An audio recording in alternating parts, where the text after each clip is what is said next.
my name is Jeannie Bail, and I'm a librarian at the University of New Brunswick in Fredericton, Canada, and a member of the IFLA Management and Marketing Standing Committee, also known as M&M, which is celebrating its 25th anniversary.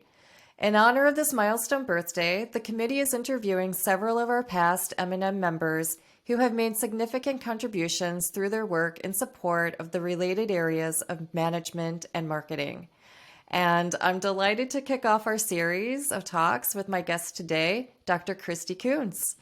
And Dr. Koontz, whom I met before I ever joined M&M at a 2017 satellite meeting on managing change in Bergen, Norway, is a legendary figure in the library marketing world.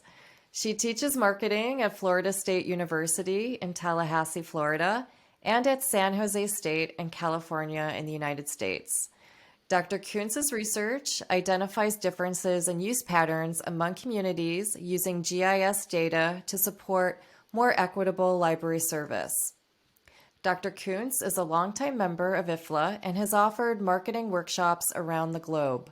She is a co-author, along with Lori Mon, of Marketing and Social Media, a guide for libraries, archives, and museums, and they released a second edition of their book in 2020. Welcome, Christie. Thank you.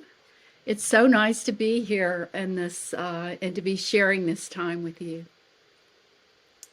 Great. Well, I'd like to start our conversation today by asking the first question that I have for you is how did you first become interested in library work relating to marketing?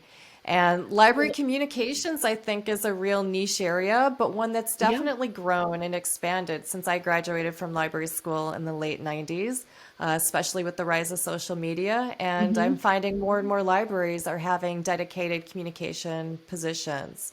So how did you first get started in marketing? Well, I was getting my advertising degree at Florida State. I had gone out and worked in ad agencies and also at Amtrak, the cross-country train company. And so I was finally finishing my degree, and I had a minor in English, and I was in a children's literature class.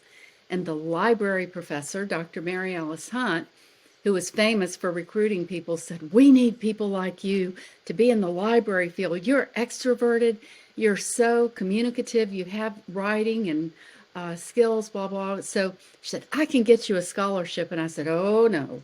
I said, "I'm not a scholar. I'm like somebody who would be a hack newspaper writer and ad copy specialist." And she insisted, and I got my master's, and the rest is history. I ended up in a rural library to fulfill the scholarship. And then she again talked me into getting my PhD. And I came into knowledge of marketing by the back door because I, like many students I teach, had the concept that marketing was strictly promotion and advertising. But of course it's not. It's research, including segmentation of customer markets, development of the offer, and evaluation. And so I ran into a brilliant scholar at FSU who was interested in libraries because her mother-in-law was a library professor, get that. And her specialty was siting of retail shopping centers. And she asked me that question all PhD students yearn for, one that has not been answered: how do libraries site their facilities? Well, of course, I had no idea. And so through that back door, I came in. And then in the olden days, she taught me marketing in her office. And I took a couple of classes in the business school. And we wrote a continuing ed series for American libraries, but it was returned to us because it was too academic. And basically, I have used the knowledge I gained from her and those classes we developed for years in my work, sharing marketing on a more elementary scale than the one that would be in a graduate program with practicing librarians, and then taking that and developing it for graduate level students. And I have shared her skill and knowledge, Persis Rockwood, far and wide. And she died last year. We remained friends, and I dedicated everything I've done to her. Wow. Well, you were really lucky to have such an I influential and was. important mentor. I And was. She really, told me, yeah. said, Christy, and she was very stiff, kind of informal. She said, Christy, you really ran with the information that we put together. Yeah, I can see that. I can see that happening. No, I your did. passion, and especially your passion for marketing, and it's really interesting because my one of my first professional librarian jobs was in an advertising agency. So I think that kind of planted, Yeah, you talked about yeah. university and studying advertising, and I think, that Hmm. really kind of planted the seeds for me in terms of my How about interest in that? marketing and of course seeing library marketing. There's so many positive things that are happening, but also let's face it, Yes. like the library world, there's a lot that's been written about, kind of like the what not to do's as well, because signage of course being a Hmm. big area in terms of Yeah. marketing, and also our services There's and so many advocacy work areas. or I've always tried to convince students over this time. I taught my first graduate class in 96. It was hybrid. And I've continued to teach a class every year without exception. I keep being asked back and I keep saying yes because I enjoy it. And of course, it's gained such depth over the years with my knowledge gained and the field changing.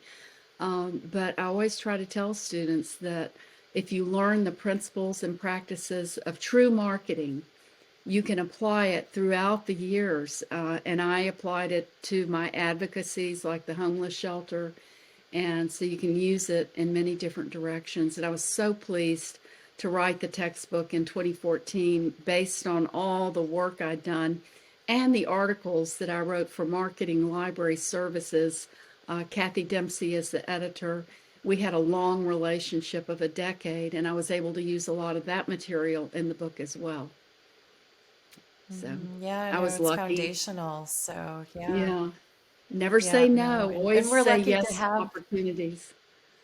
Yeah. Yeah, no, that's really good advice. And speaking of saying yes to opportunities, can you talk a little bit about how you first learned about management and marketing and how you became actively involved in the work of the standing committee? Well, when And I you was a were there, little you were girl, one of the early yeah, members. I was. It's amazing. I'm still alive. But it's when I was a little girl, I had maps taped to my walls in my room. I don't know why my mother allowed it because she was very strict and very prim about the household. But I did. I had Yeah, them I don't want to taped, and I peel the always paint wanted off the to. wall. Yeah, always wanted to travel the world. So that was always inside of me. And when I began working in my job at FSU in the Geographic Information System Software Center, uh, I saw an announcement of a workshop in Denmark at Copenhagen of IFLA, and it was themed with interest in mapping and GIS. I can't remember specifically what it was, but I thought I would love to go to that because my work at the center was developing into a map which the Bill Gates company had funded to look at where libraries were located in the United States. And we were taking that and developing it so it would be more useful to librarians. And so I ended up paying partially with my own money and partially with some research money to go to the 1997 IFLA in Copenhagen. And while I was there with my poster session of the big map of the United States, Régent Savard and Christina Devote and Muriel Mirabel walked by, and Régent went, "You need to come to our meeting. You need to come to our meeting. We're developing a management and marketing section." And so I went. And the first thing I noticed was that everybody was talking in different terms. So I asked if I could create a dictionary which would have terms we all agreed on, if I could get it approved by the American Marketing Association, because they had a dictionary. And so it was approved. Of course, I couldn't sell it, and it's still fine.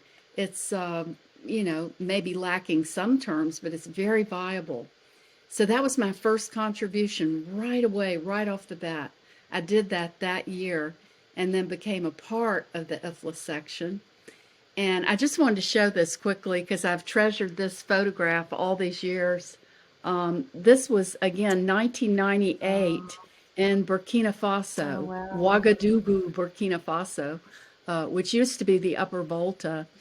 And I think I pretty much invited myself. I had some real drawbacks. First of all, I don't speak French, parlez-vous anglais? And secondly, because of that, the whole conference was in French. But Rajan accepted me Mm, and he gave me things in phonetics where I could pitch in and introduce people. And I just fell in love with IFLA at that point and going wherever they went. And so for that year, forever after, with maybe one exception, I went to IFLA and traveled the world and brought my work for free, gratis. I do workshops and provide materials along with other team members of IFLA.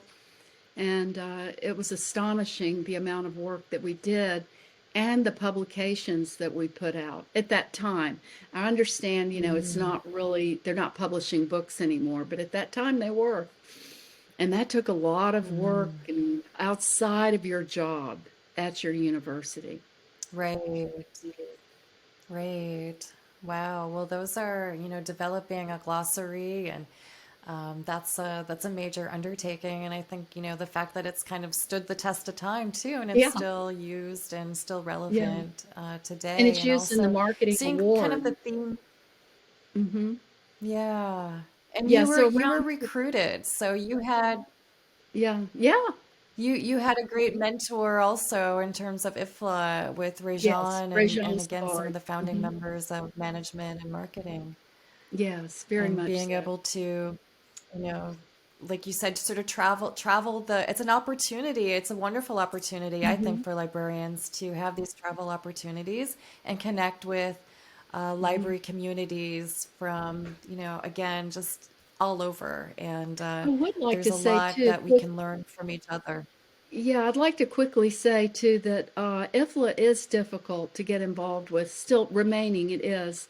And back then, I was no exception. I couldn't talk Florida State University or my school into becoming an IFLA member, an institutional member. So often and over the years, I would use my own money or match it up with some that I brought in from research. But I finally was able to become a Mm, section member by getting the Special Library Association, who is an institutional member, to sponsor me. And so my role at IFLA may have seemed odd to some people or uncomfortable because I kind of came and went on the section because I liked the work. I was only suited to really marketing, some management. And so sometimes I would just be an observer, but a worker for the management and marketing section.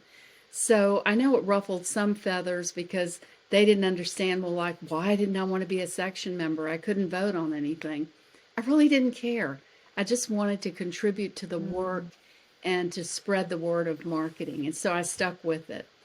And it still ruffles some feathers because great. people don't get it that I wasn't really, I didn't have my institution in back of me. Crazy as it was, they should have. All that they could have gotten credit for, all the work I did. And I Right. would share it and in my Vita and resume, but I wasn't in a tenure track ever because I got my PhD from FSU. So I, kind of was still, although I had my PhD and I'd done everything everybody else had, written books, grants, you name it, I couldn't break through on that. But it's okay. I had a wonderful career. Oh, yeah. Right. Yeah. And I know, working in academia myself, it's interesting because our institutions do talk about the importance of internationalization and also the huge number of international students who come to study in North America. And Yeah. I think, at a high level, they understand the benefits of, Hmm. um, sort of outreach with the wider global community. But it's too bad to hear that Yep. you've made such significant contributions in your own and yet Yep. your own local institution doesn't sort of fully recognize and Right. maybe even appreciate what your what you've given back to the global library community over the years. Yeah, or So, even, but contribute yeah, financially. So I had to bring in research grants, right. which were critical for my work, and I could use a portion of those for travel, but often I would have to augment with my own money. But of course, it was such a great reward working with the people Right. on the committee and going the places we went and sharing our work. I can't imagine a better work life. Yeah. No, absolutely. And, we've touched on a couple projects you've worked on with management and marketing over the years. What would you say, like, which, out of all the work that you've done, out of all the projects, which one would you identify, or which one do you believe has been sort of embodies your best achievement or accomplishment? Which project are you most proud of that out of the numerous Yeah. ones that you've worked on over the years? I would say that I was always involved with the award in the early days, just trying to get a sponsor, keep it going, get the application correct and well worded. Dinesh Gupta and And I this remember is this is the International just for Marketing Award. any listeners who might not be Okay. familiar with the award. Do you want to give a little bit of Yeah, background on the it's award? the International Federation of Libraries Marketing Award, and there were people like John Barry and Alice Calabrese and others, Daisy McAdam, who really spearheaded developing it and getting a sponsor. The first sponsor was 3M, and John and Alice knew the rep for that, and then it continued over And since. is John Barry's the former editor of Library Journal? No, Is they that just had right? the same name. Good question. Yeah, not the same person. Oh, We always used to tease him, but okay. no, So who is the John Barry? Who is the he John was Barry? from Your a library professional from the Midwest, Chicago area, many accolades, and his wife, Alice Calabrese. And I call them the Calaberries. So they okay. were some of the originals, and we hope to get them interviewed. But that was hard work. I remember Dinesh and I meeting in a stairwell to redo the application at one IFLA. Things were manual back then. There wasn't email, there wasn't the internet. Heavy packets of applications would come through the mail. You'd get to an IFLA midwinter, which our committee started in '98 in Paris. Not all IFLA committees have a midwinter. And so those were kind of an achievement too. And that's where the work on the award would be done face to face. In later years, Hmm. the Google document was set up by some tech savvy members, which we really appreciate, Silver and others. But that's not really where I did hard work. I joined in and kept it going with others. But the marketing workshops are really where my heart and soul were, and where my materials and you know spreading them all over the globe, giving them to people, no hesitation. I think it's my biggest contribution, for sure, and continuing to. It's just amazing to me that it's still viable and people still come to me and say how much they use the guidance, the materials, and they understand it, and it changed how they manage their library. And of course, the many students I've taught Yeah. over the years too, it's extraordinary. All from meeting Yeah, Persis no, Rockwood, absolutely. Having those foundations. who she was a scholar and I was Sorry, an what was that? admin. She was a scholar and I was an advertising major. So it was like, how did the two meet? She admired my spunk and enthusiasm. She was very scholarly and academic. So we were an interesting pair.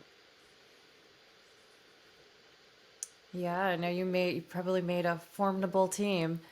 But yeah, no, it sounds like you were the kind of like the Johnny Appleseed of library marketing, sort of Oh, that's a taking your wonderful workshop output. to I like that. so many different locations and so Yeah. many different countries, and again, establishing the foundations, the principles of library marketing. Yeah. So Thank you, no, Jeannie. that is That's that is really wonderful. amazing work, and I like yeah, you that. have a lot to be proud of. Yeah. And, again, sort of introducing these principles to emerging professionals, people who are embarking on their library careers. What would you say to new professionals who are interested in becoming involved in IFLA and IFLA's many standing committees? And especially, what would you say to new professionals is the value of becoming a member of management and marketing? Hmm. And those Well, are what I sort of do tell them, honestly, I related tell them questions. it's difficult to get involved. It's still difficult as an individual professional to get involved with IFLA. You have to have the backing of an institution uh, for your work expenses, and so you can be on a section to vote and make changes. So that's still, you know, unfortunately, that's the way it is. Now, the fortunate part is if you can talk your institution into becoming a member and backing you and considering absorbing some of the travel cost, or as IFLA may be benefiting from the pandemic and have more virtual opportunities where not everything is face to face, but some things are virtual. I think that institutions will be more amenable to allowing their professionals to be involved. And the climate is changing for desire for global interaction. So, the first step for those who are interested and their institution isn't involved with IFLA, they have to go to their boss, they have to go to their institution and introduce IFLA and the possible benefits. And I always encourage anyone to, if they know someone who's involved in IFLA, that they can communicate with and gain an idea of communicative benefits for their institution. They have to gonna do a sell job on IFLA. So Right, and that's where those marketing skills come in yeah, handy, and again can be applied to so many other situations other than yeah, just the library organizations. But yeah, I find so I know I was nominated not through my institution to stand as a member, but through professional organizations. So I yeah. also, That's and true. again, I think I'm the only person in my institution, my university, who is involved in IFLA. And again, I think that people kind of they don't know what it has to offer for them, Right. and I've been involved just by sheer virtue of kind of like you. It's I've always been kind of an adventurer, and here comes my Yeah. cat wants in on the action here, and the opportunity to practice librarianship within the global context has been something that I've prioritized. But I think again, the more institutions know about the work that's happening and how it really enriches the work that we do on a local level and how much Yeah. we learn from our colleagues in different places like you know um, just in terms of marketing, talking Hmm. about, we always get so many submissions from Asian countries. Like their campaigns are just phenomenal and so Yeah, much to they are. learn from different regions. Yeah. Oh, So, sure. but Yeah. yeah, I hope also with the move toward hybrid programming, and I know for Willick 2023, the plan is to have a hybrid Oh, conference. cool. And again, it just opens up opportunities for more people to Hmm. find out about IFLA, and hopefully those who come after you at within Yeah. the institutions you're affiliated with won't have to kind of be out there I know. Or championing we're, yeah, we the lose people that could be so valuable to IFLA. I think we've lost many over the mhm. years by not making an avenue for individuals. Right. Well, I know you've served. We do have within the IFLA structure with the standing committees the ability to have consultants, and you've held a consultant Yeah. role. So there is a little bit of flexibility on an individual level, and again, we've benefited so much from your expertise. Well, I've And enjoyed it. I guess, yeah, it's true. But sort of thinking about the early days versus now, sort of when you first became involved with management and marketing, what would you say, what are some of the business, like, of course, the platforms, right? But what are some of Yeah. the big differences between then, back in 1997, and now in 2022? Absolutely, the the technical evolvements, because it was just so. I was just on the cusp when I joined of the email explosion of 1994. I joined in 97, and email and digital correspondence and moving of documents, digitally is exploded. And I think that gave opportunity. I also think that because of that, I think younger people have gotten involved.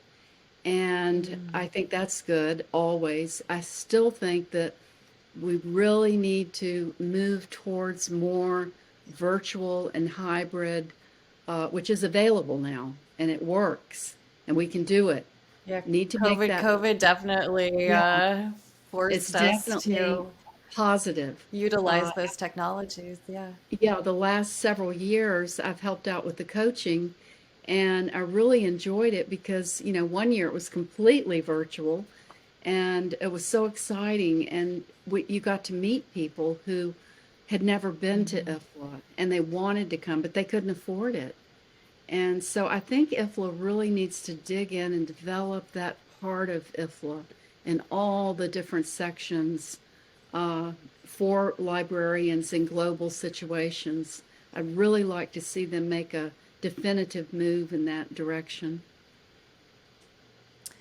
And what about just in terms of the membership between 1997 and today?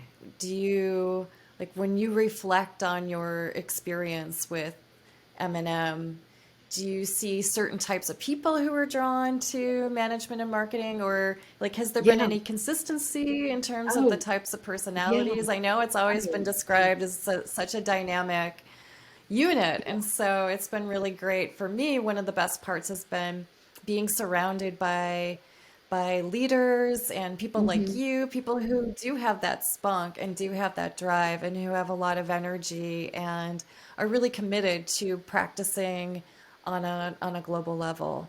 Yeah, I think there are several characteristics. One, people that are in marketing are very often extroverted and really like to communicate. They like to share. They're competitive. And I think that those qualities and also liking to travel. One fellow in the early time, 98, somebody from Paris, he said, I think, Christine, we should be called the Jet Set Librarians. And I think I love that's true. it. But I have to say that over all these years, 25, the same types of people are coming in. Surely different ages, but I mean, I was younger when I started, but people of all ages that are curious, generous, have something to offer and communicate, have a passion for libraries, a sense of equity, and openness, and don't mind doing the extra work that IFLA requires because they're kind of hard workers anyway. I see that same traits coming up in today's section. And that's why I always liked continuing and being a part of it because it wasn't like everybody was sharing the work. And I really like that quality. Yeah, no, I couldn't say it any better. And yeah, just really lucky to have worked with such supportive colleagues from all over. Yeah, And it's funny that you mentioned that about the jet setting librarians.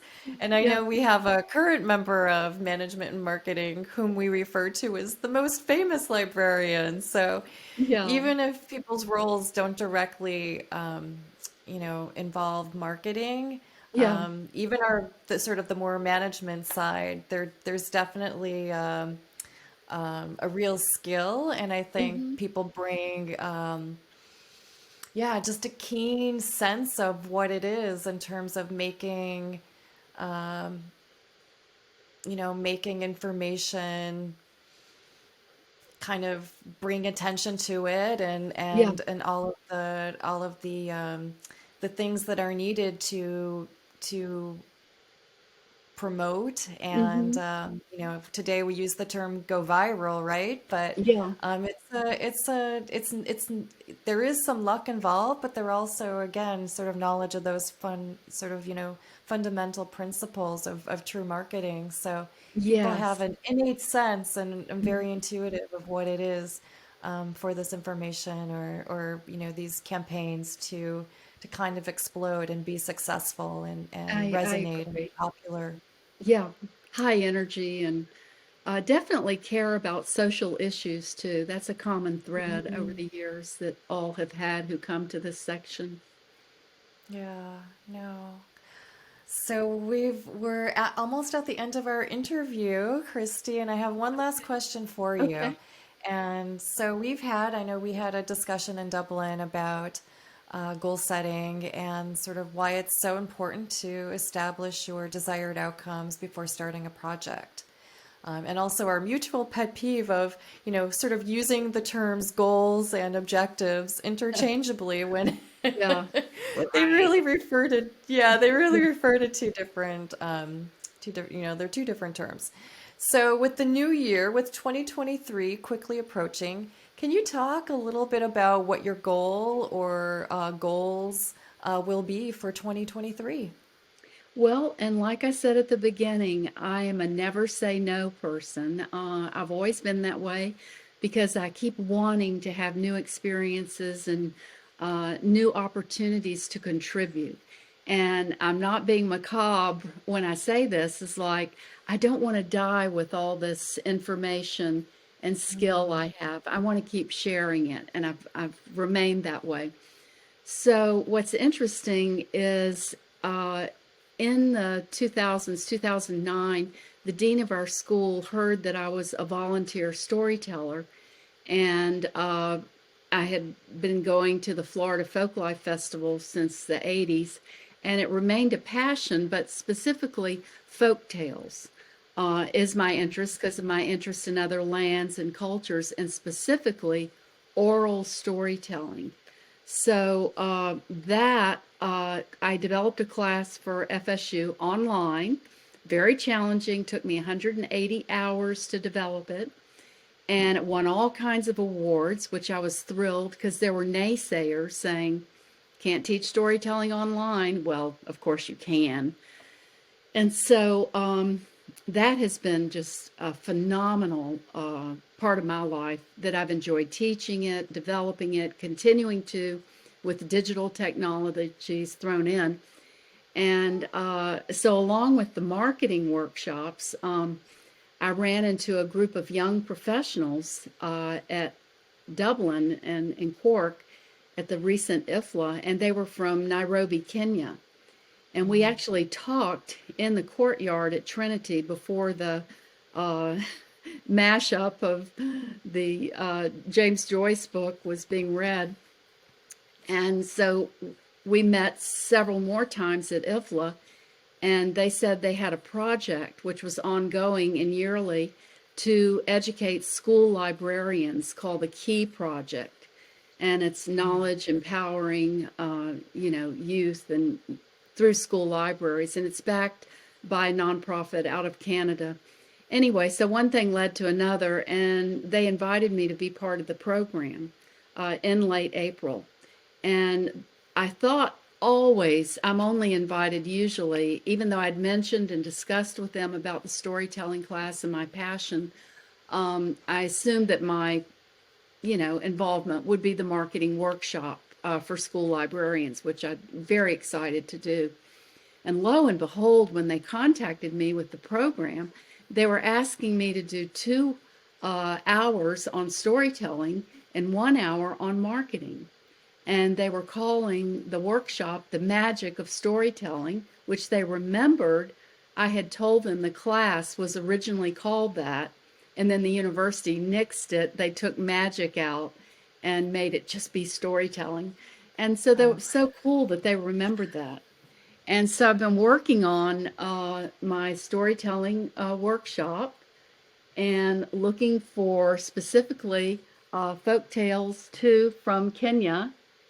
And I've just enjoyed it so very much. And I'm delighted Oh, that I said yes and that I am going and that I can make it happen with the resources I have to support my travel and share, and the resources that they're offering to me for accommodations and taking me around the area for a couple of weeks to visit their schools. I think they'll have 45 schools represented. So, having said that, several years ago, I was invited to be the keynote speaker in Serbia in 2020 for academic librarians on marketing. I didn't get to go, but I said yes, but I ended up at 4 a.m. giving the presentation. Same thing with Alexandria, Egypt. Virtual, didn't get to go, but now I'm actually going to Nairobi, Kenya in 2023. So I'm a never say no person until I have say yes. Yeah, no, say yes is great advice, and I think that that's a really good motto that I'll remember for the to new do. year. And Yeah, because you don't want to die yeah, with all this stuff that you're good at and can share. And yes, as the years go by, you have more and more new and young people who need the advice and experience. And that's the most important thing that IFLA can proffer and encourage is to have those who've participated continue to and not make it difficult or uncomfortable, but rather to say, "Oh yes, we need you. Don't leave, especially if you're willing to pay your way and continue to, like if I hadn't paid my way to Dublin, I would never have met the young people from Kenya."